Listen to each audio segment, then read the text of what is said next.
Anissa and Jefferson go a little bit further in their butt-kicking adventure as a father-daughter duo, Gambini's past is dived into a little bit more, and Jen is dealing with her own issues when she's divulging more into the thought of the family business of being superheroes. Find out more here on Nephilim Entertainment.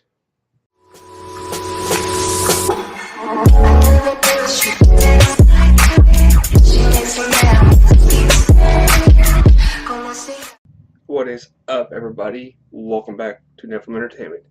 I'm your host, Benny Charnero. It's good to see y'all.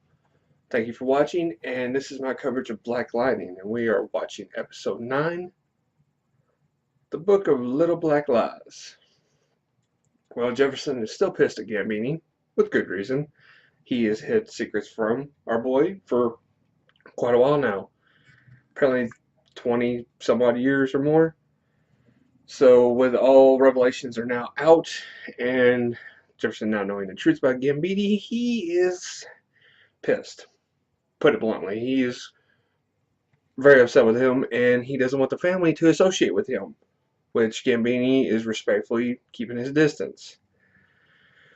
But we also see that Jefferson is actually keeping words with Henderson. Look, he done snapped on him for the thought of him killing Lady Eve, but they're still keeping in contact. But apparently Henderson deep down believes that Black Lightning is actually one of the good guys and believes that he didn't kill Lady Eve. However, with this whole gonna go find out and seek the truth kind of thing that they're both apparently gonna do on their own terms and at their own pace, Henderson just leaves Black Lightning with one nugget of information: to tell my family that I wasn't dirty. Look, when a character talks like that, I can't help but like later this episode we're going to see him die. It's just that old cliche you hear about a cop talking about, oh, dirty cops, and I don't want people thinking I'm dirty, and tell my family this, tell my family that. Either it's one end of the spectrum or the other. Either they're going to do some amazing feat and we think they're going to die, or they're going to die. It's never in the middle. It's never like, nah, it's a possibility. It's a maybe. No, it's one or the other. So, can't help but Henderson, although his character for the story is has a very big impact, at the same time, I can't help but, is he going to be fodder? I mean, is he going to be fodder for them to just toss aside? However, I said the same thing about Lala, and look what happened. So, case in point, we don't know how the story's going to go. But Anissa and Jen actually have words about the whole Jen having powers. And to prove her sister, which this is typical sibling style, I can honestly say I would do the same thing to my siblings.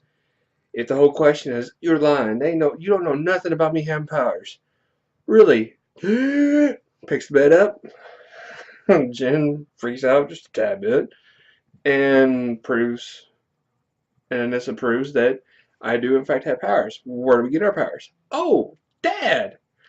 Yeah, didn't you put two and two together? Yeah, since I have powers, and since I'm the only other character in this episode, apparently I'm the only other black person to have powers, it's obvious that the only older black male to have powers obviously has to be our dad. Like, some random guy walking down the street couldn't have their powers. Go figure, right? But my point being, it's kind of obvious that the father is going to have powers, obviously. I mean, they don't really emphasize on anybody else. There's no, like, random guy in the community that's just walking around trying to be a hero. Except Pierce. But, I know it's cliche. It always is with any kind of hero show, but I like Black Lightning's film. I'm actually starting to like more of this episode, more of this TV series, so bear with me. I do point out the cliches, but I'm actually really starting to get into this show. Anyway, back to the action is Jen has a very bad reaction to this. Very bad. Very, very, very bad. She kind of freaks out and snaps on the family, which Lynn's issue with Anissa is it was our place to talk to her, not yours. But this goes back to Anissa sort of being a mother figure, especially to Jen.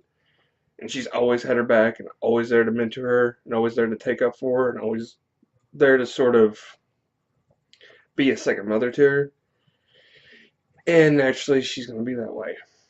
But in order to smooth over things with Lynn, Pierce does talk about how he will protect the girls no matter what. And I love how Lynn just points out, can you make those promises? Which the way she phrases it is, should you be making those kind of promises? And my thing is, can you make those kind of promises? And the difference between it is like, should he as opposed to can he? Should he offers up the whole don't give me something that you can't guarantee, whereas my thing is it within your ability to make such promises? She doesn't want to be offered something that he can't provide. My deal is, does he have the power to even keep the promise, even if he was to be within the proximity of the girls? I mean, it's not uncommon for villains to hold daughters hostage and kill them right before you. It's a possibility, but I just don't see that happening. Especially now since we discovered that Jen also has powers. So it's interesting to see how these characters are going to develop. But the Pierces are starting to make their move now. We got Anissa and Jefferson actually going out and doing a lot more digging and a lot more snooping is to find out the connection between the green light, Pierce's father, trying to find out where it came from, what's going on. They move on a congressman to sort of follow the trail of where green light came from and where it's being manufactured. Meanwhile, Gambini is sort of doing his own snooping for the people he works with, which is interesting because we're seeing sort of a dive into his past. Apparently, he was a recruiter trying to find kids with special powers. He thought he was just taking them in, and the people he worked for were maybe making them into weapons or soldiers or whatever. May not always be the case. But Henderson is having better luck on his end because now he's starting to discover who the dirty cops are and seeing the weapons trade and things of this sort. Meanwhile, Gambini finds his past and he's finding out that the people he recruited are being killed. He's finding bodies and seeing images of people being killed that he thought he could rescue. So, this brings us to Gambini having a talk with Anissa. Against her father's wishes, Anissa goes and talks to Gambini to try to find out what the deal is between the family, why him and Dad are fighting, and what is Gambini's history. But I love one thing, is how she, no matter what, refers to Gambini as Uncle Gambini. I love that because that gives you sort of that sense of family, that sense of bond. I too have had family members that weren't family, that weren't blood, but I still respected them as family members. So that, to me, shows a great notion of respect. The kids were raised to respect Gambini no matter what the issue. And my thing is this, Jefferson still respects Gambini. Pseudo-father relationship. But I love how Anissa, she gets a new suit, and when she goes and shows her father the new suit, the notion comes up of, well, Gambini had no right to withhold information from us. Oh, you mean like you did with Jim? And I had to tell her the truth. That, to me, that sort of Jefferson sort of smacked in the face by his own daughter, which I love. I mean, you gotta love parenting. You think you know all the answers, and then your kids having to come behind you and give you the right ones. A lesson in humility. So with Lynn and Jen finally talking, we find out that Jen's big issue is that she doesn't want to don on the superhero cape and be in a family business of being a hero. She wants to have a normal life and basically go to college, get married, have kids, do the whole, picket fence kind of dream. It's understandable. I mean, there's nothing wrong with that, but at the same time, I see her either being the last resort for the family to call upon, or her being the one that's going to come to the rescue whenever they're in a great pinch. I see Anissa and Jefferson, pulling off the majority of the superhero stuff. I see Jen only coming in when it's absolutely necessary. So it's going to be interesting to see if she's actually going to be able to live the normal, everyday kind of life, or if that notion of her being a hero is always going to be something that's going to come up constantly. Especially since with her powers developing and her getting used to her powers. So I wonder if the notion is going to come up a lot or not. So finally, Henderson is on the move, and this is what I was talking about.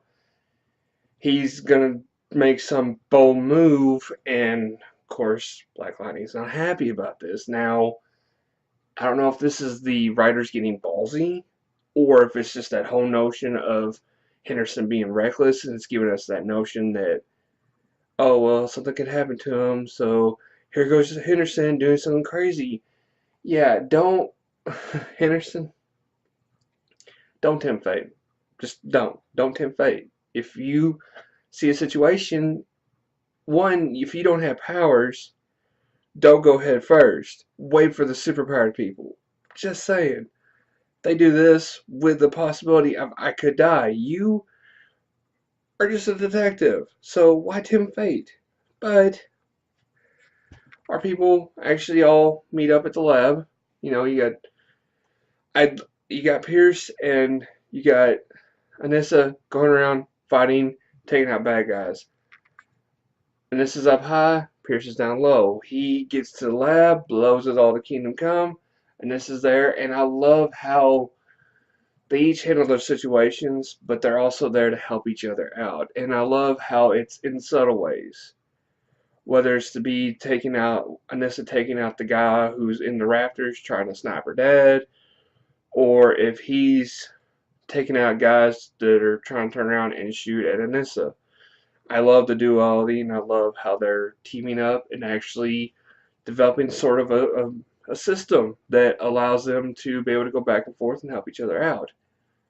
Now, this could either try to make it concrete that they are actually a dynamic duo, whereas Jen would be sort of a third wheel, or if it's just simply giving us the notion that, hey, the family has got a rhythm and they're able to sync well with each other. But,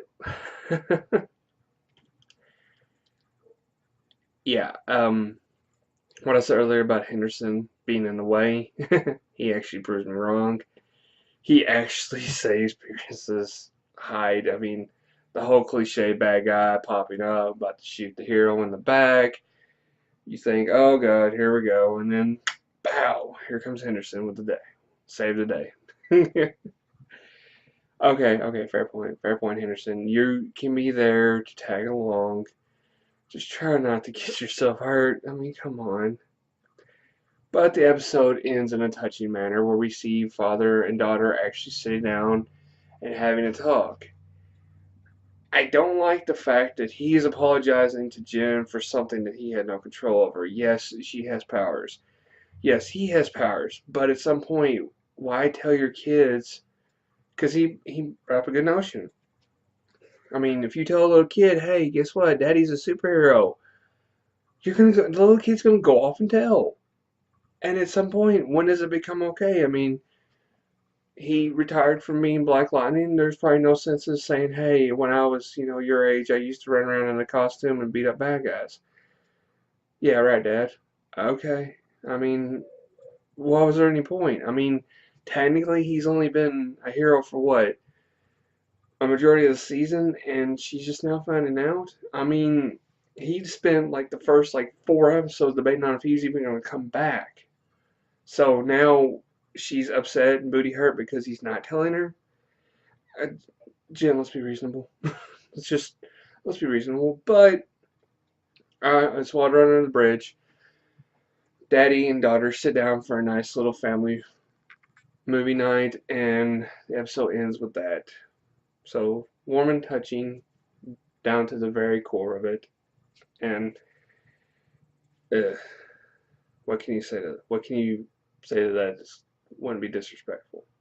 All right, up next for Black Lightning. Apparently, the people that Gambini work for, the ASA, they're up to their old tricks again, and now we have them actually recruiting kids once again. So they're not dying from overdoses. Apparently, they're developing metahuman powers. I, for one, am hopeful because I can see them sort of introducing maybe some new characters. I know it's kind of early, and I know Black Lightning hasn't really blossomed, I guess you could say, but if we look at, say, Arrow and how it hit a lot of people and it spawned many other shows. You have Supergirl, DC Legends of Tomorrow, you have Flash, of course, just a bunch of these other spin-offs. I too would love to see if maybe Black Lightning would create their own sort of little spin-off, little universe themselves. You know, I mean, you can introduce all kinds of Millstone Media characters like Static, Hardware, the Blood Syndicate, Icon, and Rocket. I mean, we already had them name drop Vixen. So it'd be interesting to see if maybe we can see some other characters spot from this. But that's my opinion. I just want to see Virgil Hawkins. That's all I want to see. Give me Virgil Hawkins, my man, and I'm good. That's who I want. But it's going to do it for me. Be sure to leave me a thumbs up down below. Post a comment being all friendly. Let's discuss this episode. And be sure to stay tuned to the end of the video and subscribe for more content. But my question for y'all is, do you think Gambini should be forgiven?